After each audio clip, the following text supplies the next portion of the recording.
What's up, everyone? Welcome to the Power Play with CJ. I just want to focus in on the possibility or the likelihood of the Toronto Maple Leafs making a serious run at Jeff Skinner, the Carolina Hurricanes, between now and the end of the season. Skinner's stock has never been lower with 3 goals in 18 games. I mean, that's pretty freaking bad for a guy that's 2-time 30-goal scorer and still only 23. But if I'm the Leafs, I take advantage of that. Again, buy low, sell high. I'm not a financial advisor, but I know that. And I think you look at it from the Leafs' perspective. With Mike Babcock behind the bench, clearly you want to build this team the way the Detroit Red Wings built their 2-decade-long run of success and excellence. And a lot of that involved buying low on guys that maybe needed to change the scenery in the worst way. You can offer them that in Detroit. I mean, Dan Clary's kind of a perfect example. I know they're not exactly similar; they're not identical situations, but they're similar enough. Where you give a guy a look that, give him a chance, give him that change of scenery, and let him do his thing. And I think Skinner's a young enough player where he can still be building block on a team. He's shown he has a lot of talent. He's shown he can score at the NHL level. Yes, there are concussion woes. Yes, he does have kind of a big contract, but at the same time, it's like, why the frig not?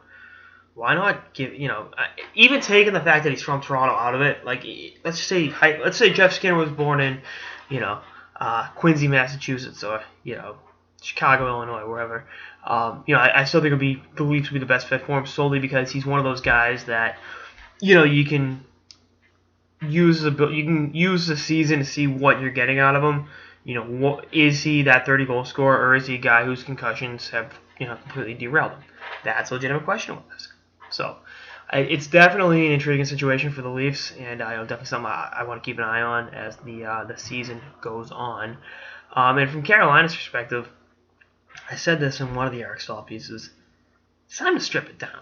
It really is. Just start from scratch. Use, whether it's Hannafin or Victor Rask,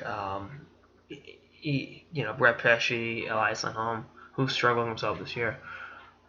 Have that under 2021 nucleus and just go from there. And not that Skinner's a wily, old person at age 23, but I think he needs to change his scenery. Whatever you get back for him, you get back for him. I'm not saying give him away for nothing, but it's time to start anew in Carolina. They'll obviously have either the first or second pick. They'll have a lottery pick this year, depending upon how the lottery balls go. So if you add an Austin Matthews or Jake Chikrin or Puyarvi, whoever, to that fold that has the aforementioned great players, it's like, all right, maybe we have something here in Carolina. So definitely a situation to keep an eye on, and something I will be monitoring as the season goes on. But I think Skinner in Toronto makes too much sense for the Leafs not to make a serious run at him.